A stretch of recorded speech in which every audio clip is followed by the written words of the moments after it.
Hello everyone, I'm Xiao Gang. In this lesson, we will start writing this Slate overview. It's actually very complex, and we hope to lower the learning difficulty for everyone through this case study. First of all, we definitely need to include this target object. So we want to include a tide slope, so we need to select it. Then here, we let our class inherit it. And for this name, we need data to start with S. We need to add more here. Let me check. Here, just start with S directly. It should be fine. Yeah, because how should we write this? Actually, you can just look at how the engine writes it. Just search for it casually. Searching here is not correct. We need to search like this. So sometimes when you learn a class, how it is written, you directly search for a public like this. Here, because we haven't formatted it, the search didn't find it. The normal way to write it is like this. This way, you can find many class inheritance. You will notice that their naming convention always includes this S. So the special thing about this file name is that it must start with S. And so it is like this. That is, you can search like this to find how the engine writes it. You can also learn to write it. So first, since we are writing satin, we need to declare such a macro. So the first begin uses this parameter, then we end its declaration. You see here, it defines some parameters here. Some structs and such information. After the definition is done, we need to write a constructor-like function. Then we actually write our code. It is written right here, then in the same file. These 3 lines of code are all we need. Okay. Next, we write the actual implementation. Here we put all our logic onto our UI. It's written onto our surf.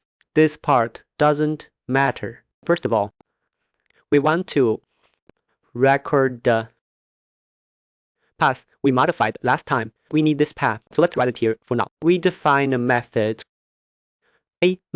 called prime program YouTube. It can handle our path. So we put this YouTube here.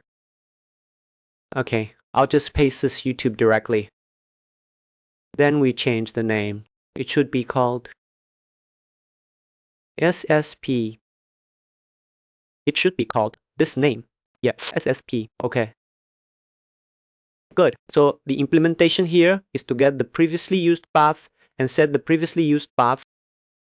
And this is to get the path of the last modified name and set the path of the last modified name. And this is to get the path of the last calculated code function and the path of the modified 3-time code function calculation. As for this part, we will create it first. But we won't write the specific implementation because this belongs to the optimization part, because we want it to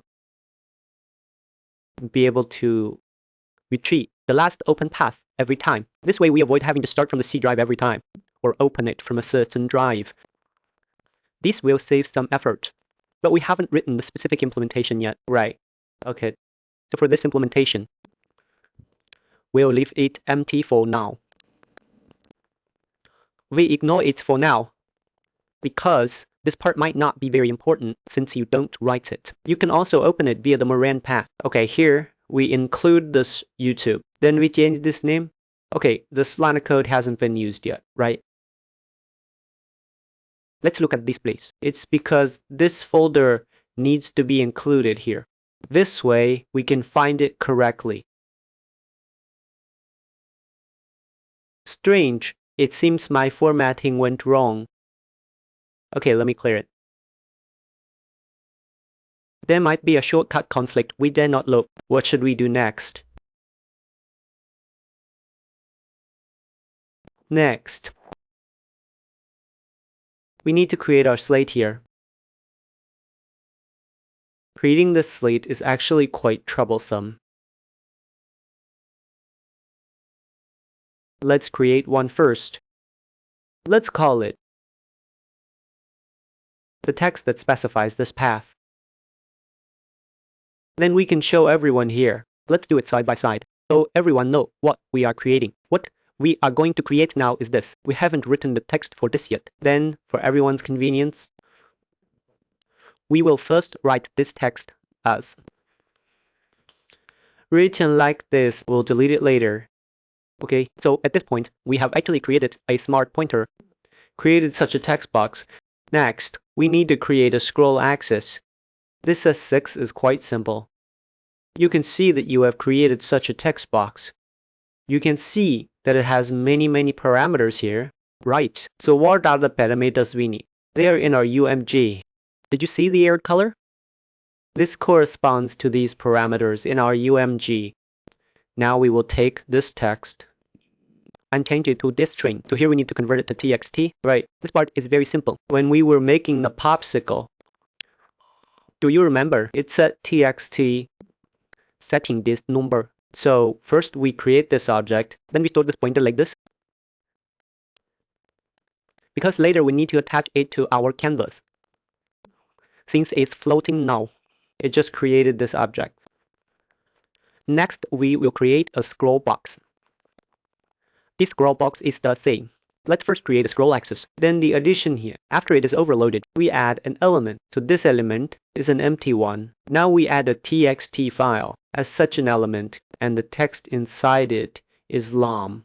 I think I need to walk you through this part. Walk you through it. Otherwise, you might not know what I mean. Okay, I have started a blueprint project here because this part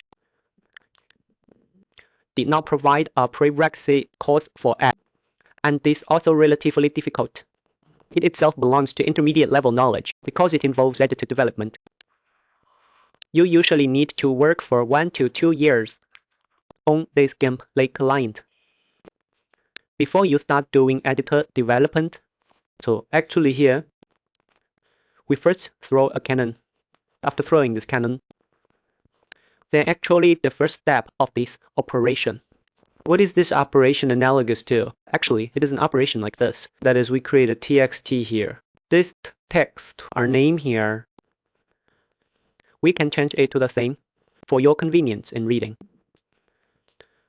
We call it this, the name fair decor, and then you can see there are so many variables here. Where do these variables come from? These variables are actually the variables here, right here. You see these variables here. Okay, look here. What we need to do is actually very simple. Here, we make a change. There are fellow writers. After this, object slips out. Then the step goes to this. Text. This is the step. Then it can be done in pre-construct or construct. Let's execute it in construct. Then we write the position here. This way, everyone can align it perfectly. I didn't format this part. No formatting, because now it's a detached object. And now I'll use an S score box, right? We used a score box. Then we look at our code here. We come back. That's it. We call it fails. It's specifically for storing files. With fails, what do we do next? Actually, we do it like this. Right here, called add child. Add a child. So what kind of child do we add? Actually, it's not here, right? So in reality, let me take a look. He might need to create a Vicky here as a child. Only then can it be added. It seems we don't have this FIDed. If it's not here, actually, we can write one. This is a bit roundabout. It actually works like this. That is, we create a widget like this, then we give it txt. So in this step, there is actually a txt here. We put it here, and there might be a variable or something here. We'll just ignore it. Then here, we use this method. Create this thing, compile it. It should be create. Then specify a txt here.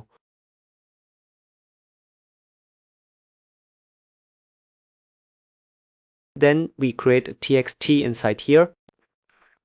Then we add it as an object to this tile.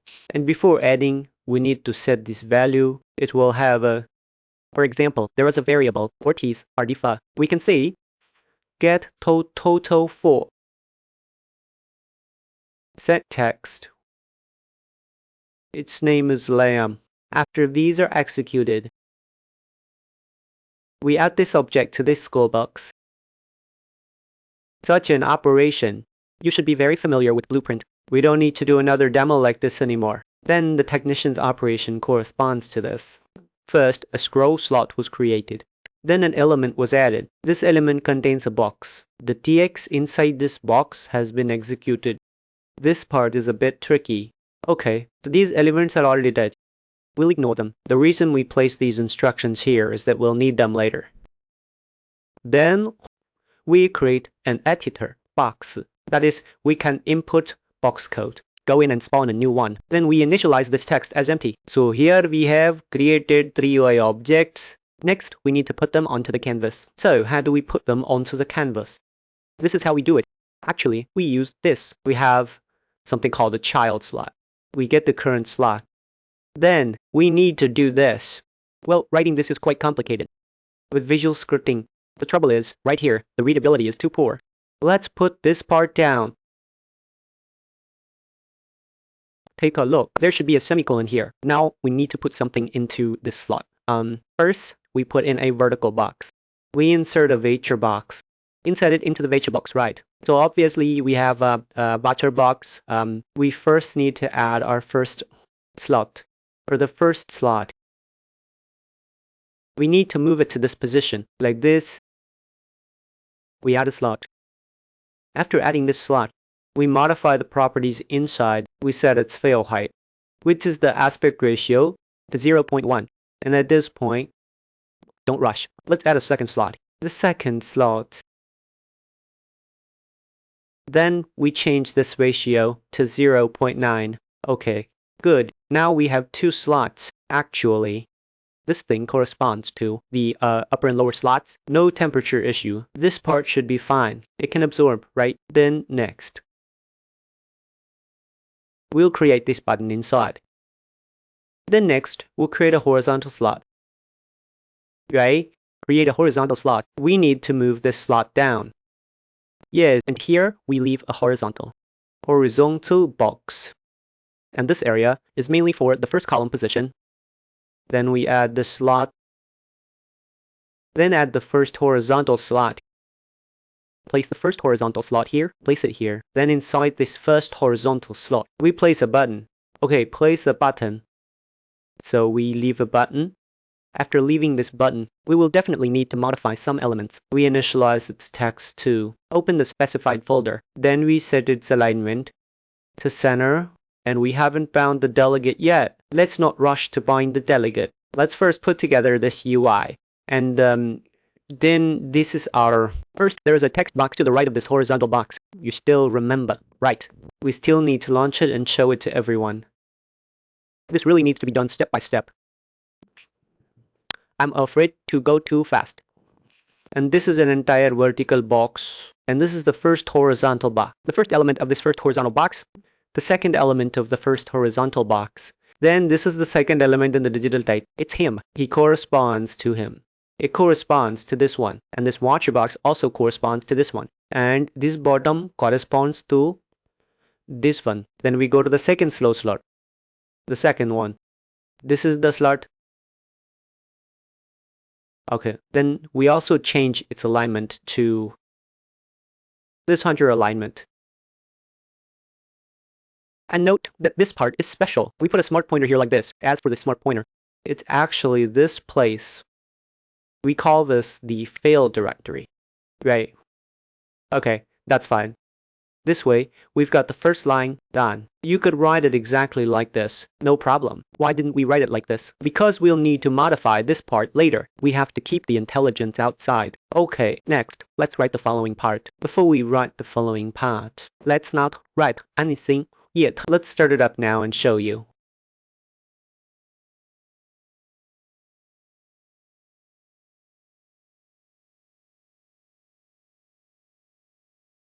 Okay, it is normal that there is nothing here because we haven't put this thing in yet. So let's go put it in now. Come over here. We are here. There is here. Here we leave a canvas. And actually, after we leave the canvas, there are still some things we need to do. So what do we need to do? Actually, it's very simple. Just follow the idea of our Slater. And here, we click on it here. This Slater has some elements. We consider it as its table rows. These table rows are the rows. Let me show you. There are table rows here. It has these different tables, such as style type, right? We consider it as this kind of low mode table box. Then here, we fix our modify box. Okay, good. Obviously, we don't have the header file included here. We include our header file here in the header section. And here we will include them together, because we will use them later. This places him. Okay. Good. After the report. So now we are right here. On our canvas, put something like this. And as for this name, because we need to change it, since we renamed it, so we call it Jiaogang SSG, then go back here. Going back here should be here. Okay, good. At this point, we start again. This is the moment for everyone to witness a miracle. You can see, okay, you will find that it is exactly the same, isn't it? Right? Exactly the same. Isn't it amazing? But we haven't written the part below yet, because the part below is empty. Then let's continue. Everyone, write the part below. Clicking like this every day has no effect. So let's do it for everyone. Remember to write this, the very last piece of code. Then let's write this. Okay. Then obviously our slot here, we are in the second one. This book, in this slot, we are adding something to the slot. Then obviously, we need this thing. You can see, this part must be written like this. If you don't write it like this, you won't even know how this hierarchy corresponds. Okay, this is a Slate growing up in the scary part. Then, because we need to split it into left and right sides, so here we take a horizontal one, and at this point, we add 2 elements. Then this is the first element. Let's check and align it. We put it here. Okay, then we add the second element. Then we make it a 20/80 split. We start putting some stuff into the first element. Alright, auto splitting it like this. Like this.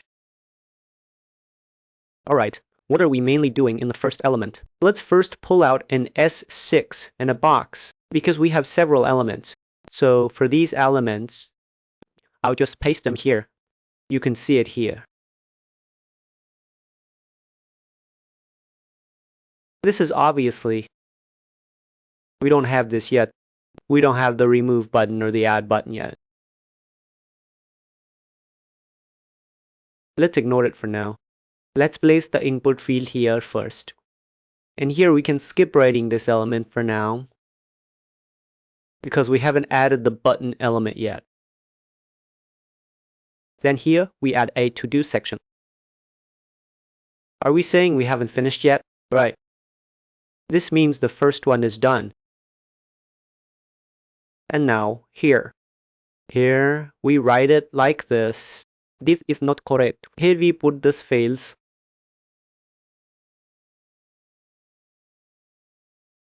Put our scroll slot.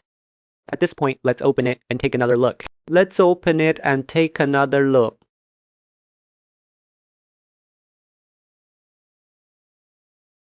Okay, you'll see that this part is now the same as ours over here. Right.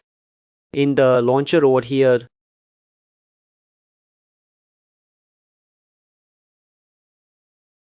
you see it's basically consistent.